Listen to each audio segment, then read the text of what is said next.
I'm Abdallah Fayyad. Tonight on Greater Boston, the first deadline is fast approaching certain communities to allow for more multifamily home building around MBTA stations. But many cities and towns can't agree on how to make that happen, including Brookline. We'll get an inside look at the conflicts and efforts to compromise. Plus, nearly 5 decades ago, Boston was the center of racist unrest over the start of integrated busing. Now, a new documentary is tracing the violence and prejudice and its impacts still felt today. The clock is ticking for cities and towns to rezone areas surrounding MBTA stations to make room for more multifamily housing. That's through the MBTA Communities Act, which passed in 2021 to increase affordable housing and encourage the use of public transit. The first deadline is coming up. All cities and towns connected to the subway have until the end of this year to comply. But in many of these communities, the process has been complicated and contentious. That includes Brookline, where my next guest, town meeting member and former Assistant Secretary of Transportation, Chris Dempsey, is part of a working group on a compromise. Chris, thanks so much for being here today. Great to be with you. So I want to start off by asking you to give us a lay of the land. Where does Brookline stand right now toward complying with the MBTA Communities Act? Yeah, so as you said, because Brookline is an inner core community with subway service, it has to comply with this act before many of the other communities across Massachusetts. There are 177 cities and towns that must change their zoning or have zoning that reflects the goals of this act. Brookline is one of a handful that has to do it this year. Most communities will have to do it by the end of next year. So what happens if the Brookline does not comply? I know that the Attorney General has, threatened to sue jurisdictions that don't comply. We have a quote from her where she said, quote, "Compliance with the MBTA community's zoning law is not only mandatory, it is an essential tool for the Commonwealth to address its housing crisis along with our climate and transportation goals." So what's at stake here for Brookline if town meeting doesn't meet the deadline? Yeah, well, look, I think that Attorney General Campbell should be applauded for being clear that she believes that this is not a choice that cities and towns have, that it is a requirement of the law. I think she's right, and it's important that she's saying that, because what it does is it puts a little bit of friendly pressure on a community like Brookline, who I think voted for Attorney General Campbell something like 80-20, right, in the last election. So many people in Brookline really like her, and she's saying, you guys got to do a little bit better on housing. If somehow we got to the end of this calendar year and we did not have compliant zoning, and we don't have that today, so we have action that we need to take between now and then we would be opened up to all sorts of lawsuits, whether it would be from the Attorney General herself or others who would say, look, Brookline is no longer in compliance, it's not in compliance with this act, and it has an obligation and a requirement to do so. In that case, you could see that a judge might actually step in and write the zoning code for Brookline, which would be very unusual, but is a potential outcome of us not being in compliance. So again, it's some friendly or maybe even unfriendly pressure to make sure that the town is living up to the obligations of this act. So you're one of the first towns to be potentially complying with the law. Others have. Lexington, for example, passed its reforms earlier this year. But have you guys been looking at other towns to see models of potentially how to comply with the MBTA Communities Act, models that you thought were good, or are you kind of charting your own path? Yeah, and I think bravo to Lexington for getting out ahead. They passed their zoning more than a year ahead of when they were required to do it. They created real compromise across different constituencies in their town meeting. And Brookline is trying to undergo that same process. You know, one way that Brookline is somewhat unique is that for an inner core community, it is still a town form of government, just as Milton is. Every other community in that inner core is a city, and so their zoning has to be approved by a city council. In our case, it's town meeting. We have over 250 town meeting members who are elected in their neighborhoods. It's a very messy, small d democratic form of government. We don't always agree. We have loud and noisy debates on the floor of town meeting. But often what you see is that different groups and people can come together to forge some compromise. And the latest plan that is on the table right now that is being described as the consensus plan, which doesn't mean everybody agrees, but which is agreed to by the majority of the select board and by the planning department and others in town, would be to do rezoning in existing multifamily districts, to add in some new land that is owned by the Brookline Housing Authority that would allow them to create more public housing, which is great.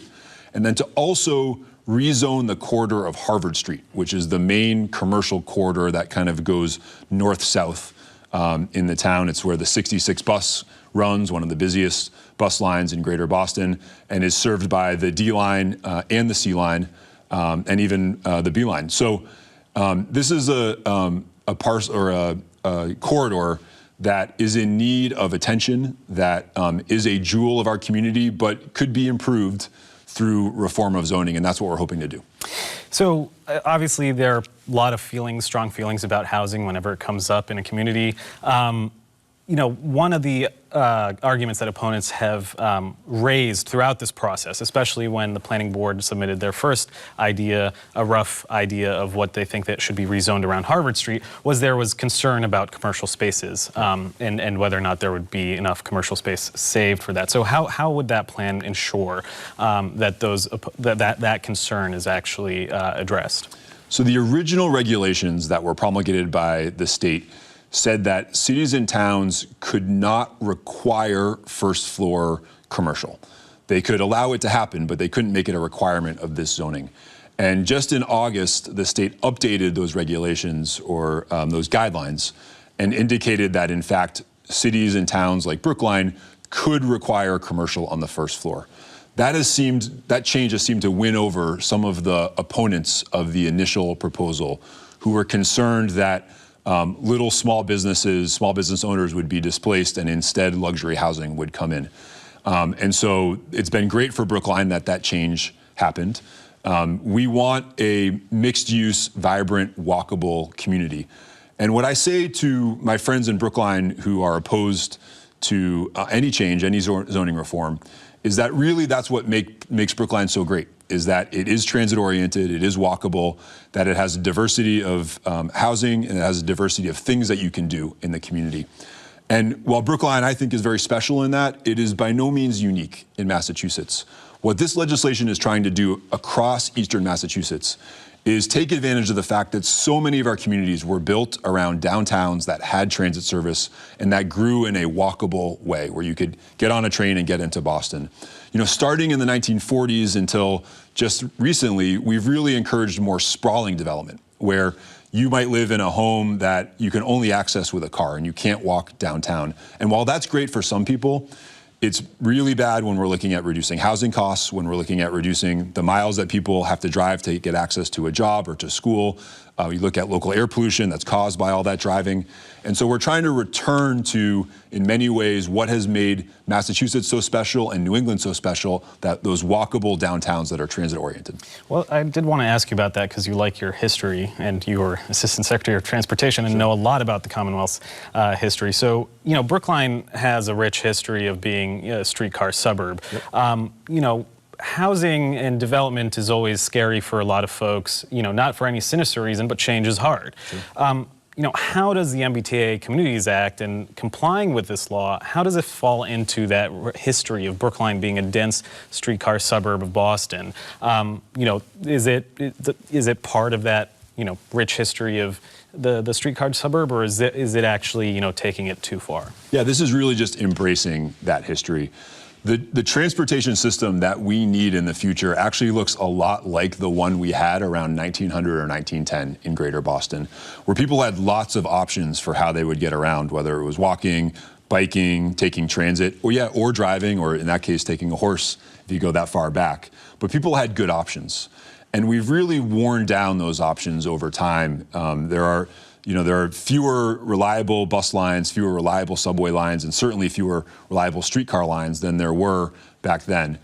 What this act is trying to accomplish, I think, ultimately, is trying to address a major pain point for families in Massachusetts, which is that it's so expensive to live and stay here.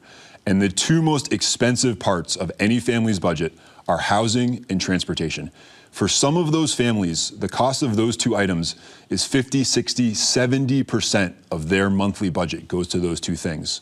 If what this act will allow people to do is live a little bit closer to transit, have more housing supply, which should help bring down or at least stop the crazy increases in housing costs, and then maybe allow them to go from a two-car household to a one-car household. that can save them $8,000 a year by doing that and getting a T-Pass instead. You still have access to a car, you still have one car in your family, but you're saving $8,000 because maybe one of the members of your family is commuting by MBTA.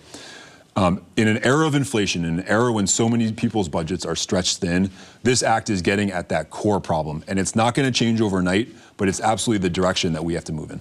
So obviously there are some people that will always say, you know, this doesn't go far enough. One thing about, you know, the MBTA Communities Act is that it asks towns to rezone, but there's no requirement for new construction. So this is just one step of the process. You know, after Brookline passes this, how can you make sure that developers come in and actually do increase the density in Brookline? Well, look, we know that housing doesn't change overnight. I live in a house that was built in 1918, right? So it's been around for over 100 years at this point, as are most of the houses that are on my block. One of the great things about housing is that when you build it, it can last for a really long time. And we need to get started on being a state that builds more housing like we used to in, you know, up until really the 1960s and 70s. So Brookline is required to zone for 7,000 additional housing units as part of this act. And again, communities across Massachusetts have similar requirements. In Cohasset, I think it's like 700 units. In Watertown, it's 1,700 units. That might sound like a lot of units, but it's just saying that the zoning must allow that. It's not saying that those units are going to show up on day one. It doesn't even mean those units are going to show up on day 10 or year 10 or the third or fourth decade of this law. It's just saying, let's allow zoning that, again, is consistent with that historical character that we've seen in those communities. Just to put a finer point on this, it is legal in Brookline today to build a single family home essentially anywhere across the entire town, and it is illegal to build a triple decker basically anywhere across the entire town. And then we sort of scratch our heads and we say, well, why is housing so expensive? It's because our zoning dictates more expensive forms of housing. Again, what this act is, I would say, allowing or permitting or encouraging Brookline to do is reform that so it can be a little bit more accessible to everybody. So just to close this out, you know, one concern that I heard from some opponents was that the state hasn't given the towns enough time to comply or come up with a long-term planning effort. What do you say to those concerns? Has Brookline had enough time to come up with a thorough zoning plan? We've had decades to reform our housing, and we've mostly chosen not to do it. The state passed this law in January of 2021. Everyone saw that this was coming, so we've had a good 2 years now to get this right. The plan that the planning department in Brookline has put forward has been through countless public meetings. It's been shaped by that public input, by the select board, by the various committees that form town government in Brookline. So this is the right plan at the right time, and it's the right thing to do, and that's why I hope that it'll pass. Great. Well, we're going to have to leave it there. Chris Dempsey, thanks so much for joining us. Thank you. Nearly 50 years ago, Boston police officers stood guard outside of schools in Roxbury and South Boston as black and white students were bused to different city schools for the first time. The program, which was established to meet a federal court desegregation order, was met with overwhelming displays of racism, anger, and violence. It's clear whites who do not want blacks in their schools are acting in just the same way as violent whites in the South. I can remember it was an angry, angry time. No matter what we said, all these people that we looked up to at one time in our lives were turning against us. What you could feel was the palpable fear and animosity that just hung over the city, like an explosion just waiting for a match to be lit. That day was just the beginning of a years-long fight with long-lasting impacts, all of which is covered in the new documentary from American Experience, The Busing Battleground. I'm joined now by the film's directors and producers, Cyndee Readdean and Sharon Grimberg, who also wrote the script for the documentary. Sharon, Cyndee, thank you both for joining me today. Congratulations on the documentary, which will air tonight. I watched it last night. It was excellent. Sharon, I wanted to start with you and ask you about how this documentary came together. What was the inspiration for starting this project? I have to say I wasn't particularly prescient. My son, who was 14 at the time, was assigned to read Common Ground, which was written by Anthony Lucas, Pulitzer Prize-winning book about the desegregation of schools in Boston. And I felt a little ashamed that, having lived here for 25 years, I hadn't read the book. It's a very big story. I started to read it, and I suggested to Cameo George, who's the executive producer of American Experience, that it would be a good subject for a film, and she asked me to investigate and to look into it. And I did, and I realized that Lucas's book, which is a tour de force of research, is a particular story and leaves out a lot. In particular, what he leaves out is the black activism that preceded the desegregation order. The black community had been fighting for 20 years, really, to achieve some kind of equity with the white schools. That black schools were really failing and were very much inferior.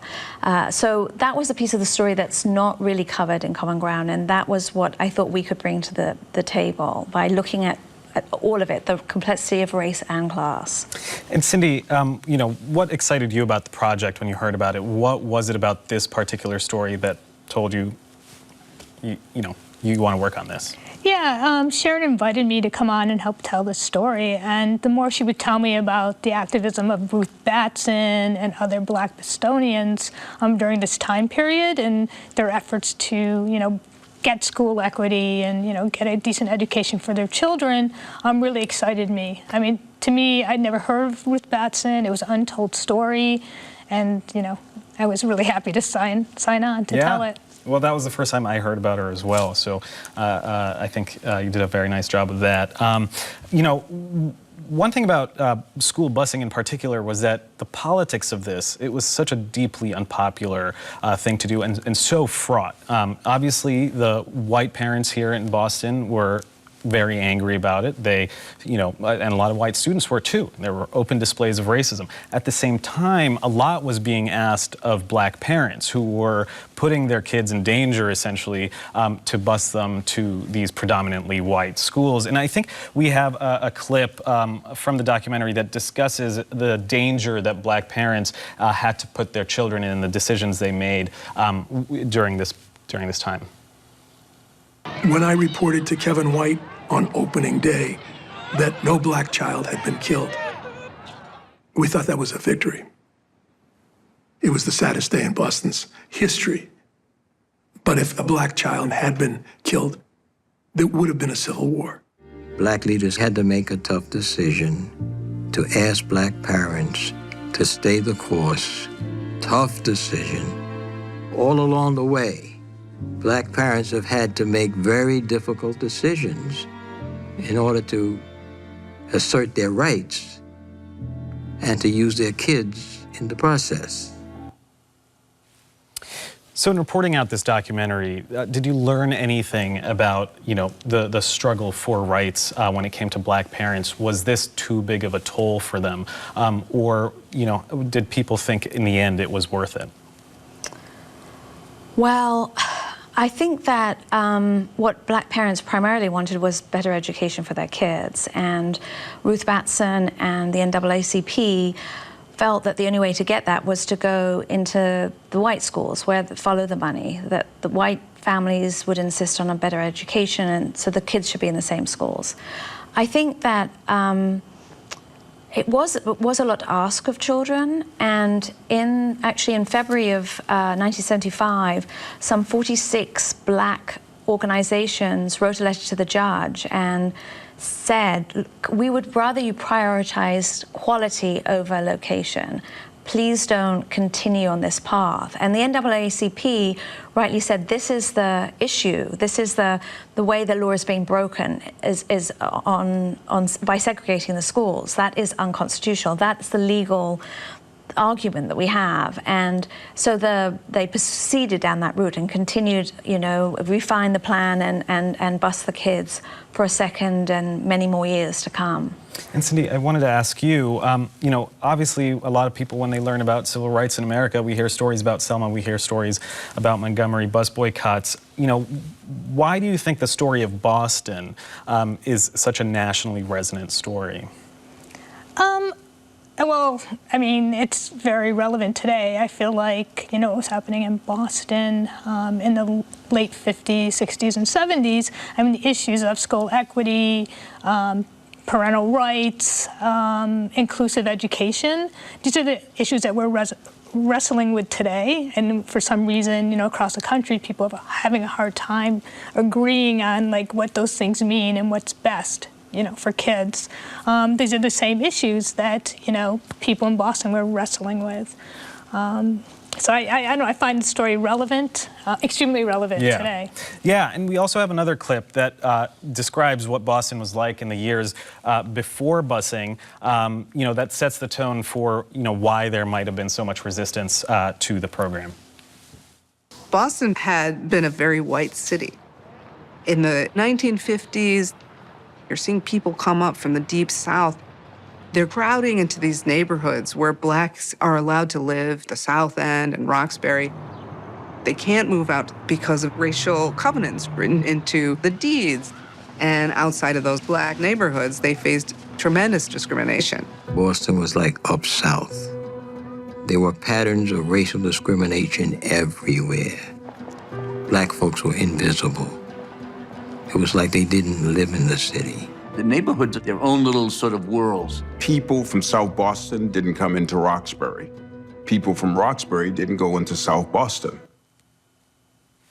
So obviously since then, Boston has become much more diverse as a city. At the same time, it's still pretty segregated, including the metro area more broadly, still very segregated. So Sharon, what lessons are there in this documentary for people, residents of Boston today?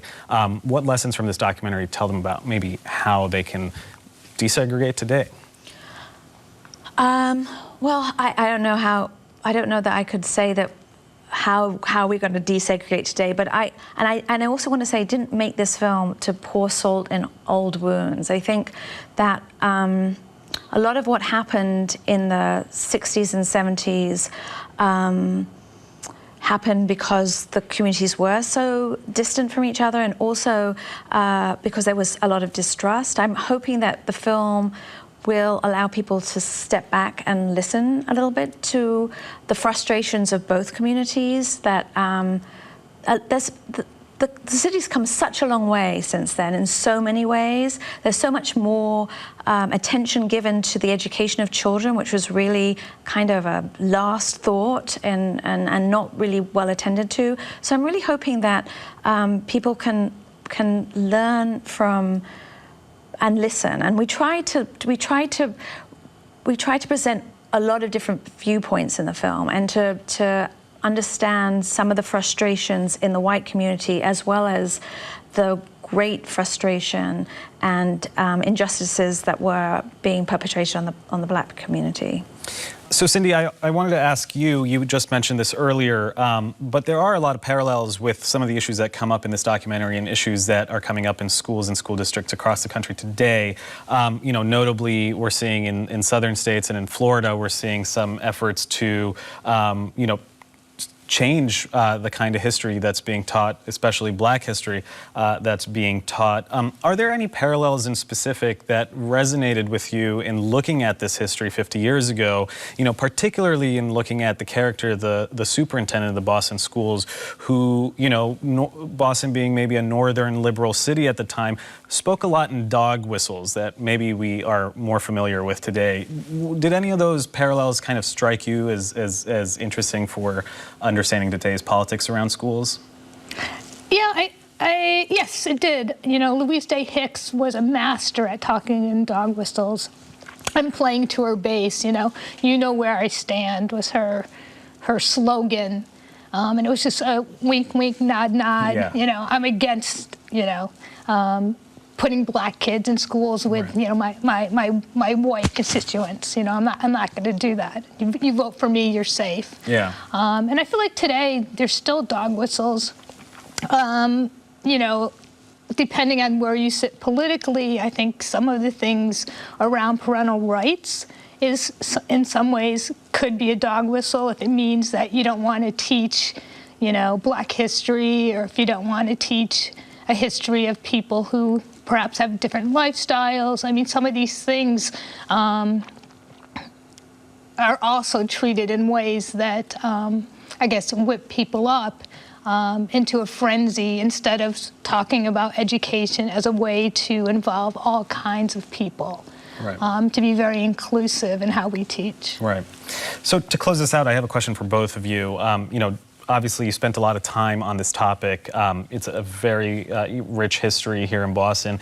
You know, in putting this together, were you what was something that surprised you about Boston or surprised you about this desegregation effort here? Was there anything there that stood out to either of you that was, you know, something new that you may have not considered before when thinking about the civil rights struggle in the U.S.? Sharon, I'll start with you. Well, I had no idea that there was such a long struggle here in Boston for the school, around school equity. I had no idea about that. I think that one of the things that really struck me is how little the school committee cared about education, actually. They spent very little on the schools. I think $275 on an elementary school kid per year, which is $3,000 a day, tiny amount of money. They spent most of the time worrying about where they were assigning teachers, who was going to get promoted. A lot of time was spent by teachers contributing to school committee members. So there's a lot of graft and corruption and very little focus on teaching the kids. Cyndee, we have about 15 seconds. Did anything stand out to you from this documentary? From working on this film, I think what surprised me is just how alive this history is still today for the people who lived through it, either lived through the years coming up to desegregation and those past it, and how people remember that time, whether it's, you know, in anger or hopeful or maybe regretful. And I think that people are still sort of wrestling with that time and what it meant. Yeah, well, that's a great note to end on. Cyndee, Sharon, thank you both for joining me today, and congratulations on the documentary. Thank you. The Busing Battleground premieres tonight at 9 p.m. Eastern on PBS, pbs.org, and the PBS app. That's it for tonight, but come back tomorrow. We'll discuss the state of the student loan crisis in the U.S. as the end of the moratorium on payments comes to an end, and how other countries handle the cost of college. That and more tomorrow at 7. Thanks for watching. Good night.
Time.